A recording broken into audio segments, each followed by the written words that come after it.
রাধে রাধে বন্ধুরা, কেমন আছো সবাই? আমার মনটা কিন্তু অত ভালো নেই, তাই আর বলতে পারলাম না যে আমরা ভালো আছি। বিকালবেলা ছাদের পরে এসেছিলাম, নিচে বসেছিলাম, তখন মানে ময়ূরের আওয়াজ পাচ্ছিলাম। তারপরে উপরে এসেছি।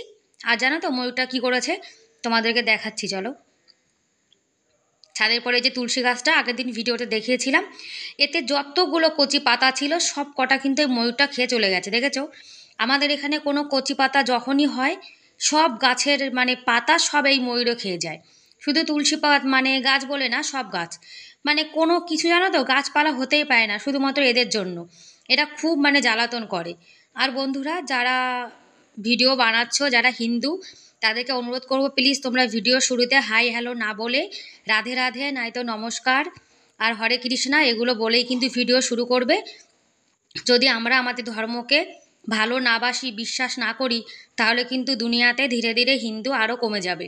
যদি কথাগুলো খারাপ লেগে থাকে তাহলে কিন্তু আমার কোনো কিছু করার নেই। আর আমাদের হিন্দুদের থেকে কিন্তু মুসলমানরা আমাদের থেকে শতগুণে ভালো। মুসলমানদের যত মহিলারা ভিডিও বানায় সবাই কিন্তু ভিডিও শুরুতে আসসালামু আলাইকুম বলে। আর আমাদের হিন্দুরা একটু মডার্ন বেশি, তো যার জন্য ভগবানের নাম টাম কিছুই নেয় না, ভগবানের বিশ্বাসও করে না। আর রাধাষ্টমী জন্মাষ্টমী মানেই তো বৃষ্টি। দেখো, রাধাষ্টমীর দিন সকাল থেকেই কিন্তু বৃষ্টি শুরু হয়ে গেছে। আর জানো তো, আমরা আজকে আমাদের ধর্মকে বিশ্বাস করি না, ভগবানকে বিশ্বাস করি না। সেই জন্যই কিন্তু আমাদের মানে কি বলবো, সমাজে হিন্দুদের পরে এত অত্যাচার হচ্ছে।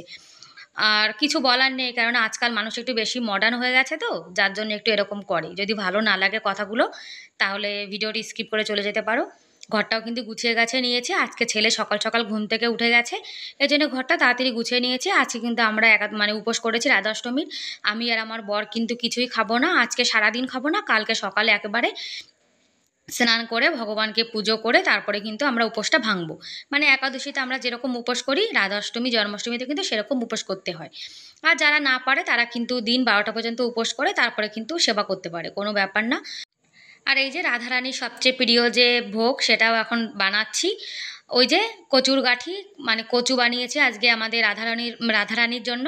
রাধারানীর কিন্তু খুব পছন্দ। এদিকে আলু কুচিয়ে নিয়েছি, ভাজবো। আর একটু নিরামিষ তরকারি রান্না করব, সেটাও কিন্তু কেটে নিয়েছি। এখন সব ধুয়ে রেখেছি, ওই যে একাদশীর দিন যে নিরামিষ সবজি খায়। আর একটু মানে রাধারানীর জন্য 3 রকমের ভাজা করব। আর কি জানো তো, মন যদি ভালো না লাগে তাহলে কিন্তু কোনো কাজে মানে কোনো কিছু ইচ্ছা করে না। আর রাধা অষ্টমীটা কিন্তু অত ভালো করে পালন করতে পারলাম না। কেন? একদম সিম্পল ঘরোয়াভাবে মানে গোপাল সোনাকে প্রত্যেকদিন যেভাবে ভোগ লাগাই সেভাবেই করব। আর আমার তো রাধারানী নেই, যার জন্য আমার গোপাল সোনাকে কিন্তু রাধারানী মানে মেনে তারপরে গোপাল সোনাকে ভোগ লাগাবো। আর রাধা কৃষ্ণ সব কিন্তু একই, নামটা আলাদা কিন্তু দুজন কিন্তু একই। আর এই যে আমাদের জন্য সবজি রান্না করব ওই সানফ্লাওয়ার অয়েল দিয়ে। আর সয়াবিন তেল দিয়েও কিন্তু করতে পারো, কিন্তু আমাদের গুরুদেব বলেছে সানফ্লাওয়ার অয়েল দিয়ে কিন্তু একাদশী সবজিটা রান্না করা ভালো। আর লঙ্কা দিয়েছি। আর জানো তো, এই সবজির মধ্যে একটু লঙ্কা না হলে একদম ভালো লাগে না। আর বন্ধুরা, তোমরা এখনও পর্যন্ত যারা ভিডিওটি দেখছো, আর আজকের ভিডিওর কোনো অংশ যদি ভালো লেগে থাকে তাহলে প্লিজ একটা লাইক করে দিও। আর আমার চ্যানেলে তোমরা যারা নতুন আর ভিডিওটি দেখছো, তোমরা যদি এরকম ভিডিও দেখতে ভালোবাসো, তাহলে চাইলে আমার চ্যানেলটিকে সাবস্ক্রাইব করে আমার এই ছোট্ট পরিবারের পাশে থেকে যেতে পারো। আর এই কাজটি যারা অলরেডি করে দিয়েছো তাদেরকে অসংখ্য ধন্যবাদ।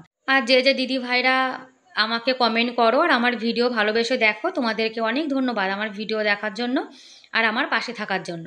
যে যে দিদি ভাইরা আমার ভিডিও দেখো, আমি কিন্তু সেই সব দিদি ভাইয়ের ভিডিও দেখি। আর জানো তো, মনটা যদি ভালো না থাকে তাহলে তো ঘরের কোনো কাজ করতে ভালো লাগে না। জন্মাষ্টমী যেমন সুন্দর করে পালন করেছিলাম, রাধাষ্টমীটা কিন্তু অত ভালো করে পালন করতে পারলাম না। তা কি করব বলো, এখন গোপাল সোনাকে ভোগ না লাগালে তো হবে না। এই যে আলু ভাজা করে নিয়েছি, পটল ভাজা, বেগুন ভাজা, এদিকে আমাদের সবজিটাও কিন্তু হয়ে গেছে। আর একটু সুজির হালুয়া করলাম, আজকে কিন্তু একদম পাতলা পাতলা করে করেছি দেখো। আমার ছেলে আবার এরকম খেতে চায় না। আচ্ছা, রাধারানীকে আর পায়েস দেবো না, কেন দুধটা আনা হয়নি। সেই জন্য রাধারানীকে আজকে হালুয়াই দেবো সুজির। এদিকে বৃষ্টিটা একটু বিরাম নিয়েছে, সেই সকাল দিয়ে জানো না বৃষ্টি শুরু হয়েছে। ছেলে তো চলে গেছে স্কুলে খেয়ে দে। এই যে গোপাল সোনার এখন ভোগ লাগিয়ে দিয়েছে, আজকে রাধাষ্টমীর একদম সিম্পল।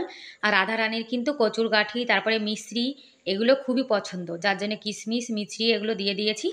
আর তুলসী পাতা ছাড়া কিন্তু একদমই গোপাল সোনার ভোগ লাগে না। আর এই যে আমার ছোট্ট বাচ্চা কিন্তু এখন বসে রয়েছে। আর রাধা অষ্টমী জানো তো, ভেবেছিলাম অনেক ভালো করে একটু বড় করে পালন করব জন্মাষ্টমীর মতো, কিন্তু কিছুই হলো না।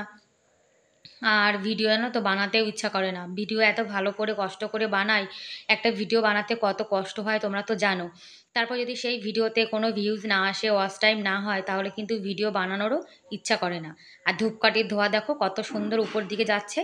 কথায় বলে যদি ধূপকাঠির ধোঁয়া এরকম উপর দিকে যায় তাহলে কিন্তু ভগবান খুবই খুশি হয় আমাদের মানে ভালোবাসায়। আর আমার বর কিন্তু এখন বাড়িতে নেই, আমি এখন একা একাই পুজো করে নিচ্ছি, ছেলেও নেই। আর ১২টার পরেই কিন্তু পুজো করছি, কেননা রাধারানীর জন্ম কিন্তু ১২টার পরে, যার জন্যে রাধারানীর মানে এই পুজো ১২টার পরেই কিন্তু করতে হয়। অনেকে কিন্তু ১২টা পর্যন্ত মানে উপোস করে তারপরে কিন্তু উপোসটা ভেঙে ফেলে, কিন্তু আমাদের গুরুদেব বলেছে যে আমাদের পুরো দিনটা রাত উপোস থাকতে হবে একদম একাদশীর মতো। আর নিজের নিজের ধর্মকে ভালোবাসা কিন্তু আমাদের হাতে। আর এই যে আমার সিংহাসনে একদম মানে অল্প কিছু ভগবান আছে।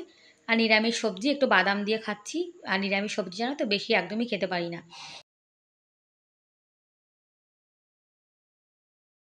এদিকে খাওয়া দাওয়া হয়ে গেছে, রান্নাঘরটাও কিন্তু গুছিয়ে গাছিয়ে নিয়েছি। আর খাওয়া দাওয়ার পরে কিন্তু রান্নাঘরটা না গোছালে আমার একদমই ভালো লাগে না।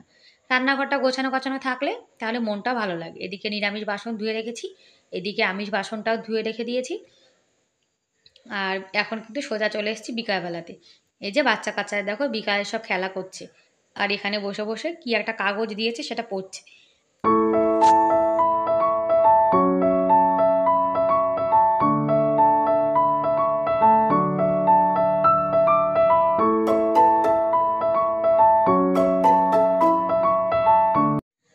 সকাল দিয়ে কিন্তু দুপুর পর্যন্ত অনেক বৃষ্টি হয়েছিল, আর এখন কিন্তু বৃষ্টিটা একটু কমেছে। আর রোজ রোজ জানো তো এত বৃষ্টি একদম ভালো লাগে না। আর দেখো এই ইটগুলো পরে বৃষ্টি পড়ে একদম কেমন যেন একটা কালার হয়ে গেছে দেখো।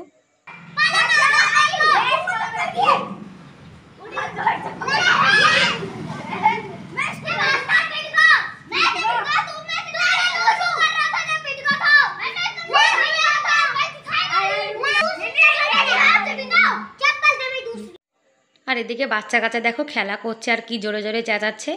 আমরা কিন্তু যখন ছোট ছিলাম তখন কিন্তু এরকমই করতাম। ও আবার ওকে বলছে কি তুই ছেড় করা আসা, এই সব মানে রাজস্থানী ভাষায় কথা বলছে। আর এই বাড়িটায় কিন্তু কেউ থাকে না, যার জন্য দেখো পুরো বাড়িটা কিন্তু একদম মানে নোংরা হয়ে গেছে। একটা বাড়িতে মানুষ না থাকলে সে বাড়িটার কি অবস্থা হয়ে যায় দেখো। আগে কিন্তু লোক থাকতো। আর সন্ধ্যা হয়ে গেছে, তুলসী তলায় প্রদীপ দিয়ে দিয়েছি, সন্ধ্যাও কিন্তু দেয়া হয়ে গেছে। আর এখন গোপাল সোনাকে ওই যে দুপুরে যে রান্না করেছিলাম সুজির হালুয়া, সেটা এখন সন্ধ্যাবেলায় গোপাল সোনাকে ভোগ লাগিয়ে দিচ্ছি।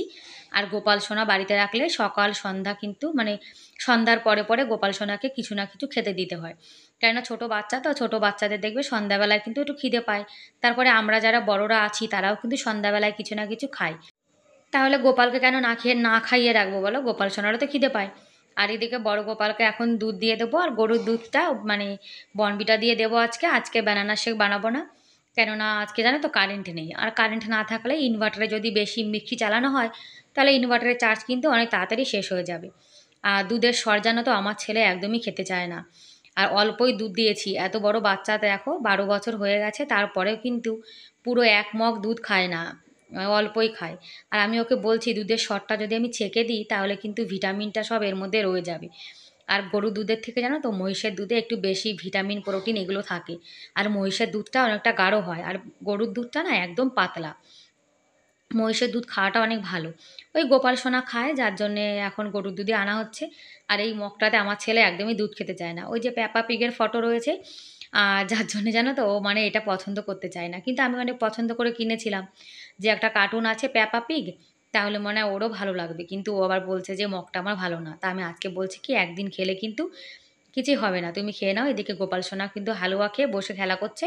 আর আমার সোনা কিন্তু এখন জানো তো বই পড়ছে। আমার ছেলেকে কখনো বই পড়ার কথা বলা লাগে না, ও কিন্তু নিজে থেকে আপনা আপ মানে বই পড়ে। এত বড় হয়ে গেছে কখনো পড়াশুনো নিয়ে কিন্তু চেঁচানো লাগে না। দেখো আমার সোনার হ্যান্ড রাইটিং কত সুন্দর, হাতে লেখা। ওর হিন্দি ইংলিশ সব লেখা কিন্তু খুব সুন্দর। ব্যাস বন্ধুরা, তাহলে আজকের মতো এ পর্যন্তই। ভিডিওটা কেমন লাগলো কমেন্ট করে জানিও। Bye bye.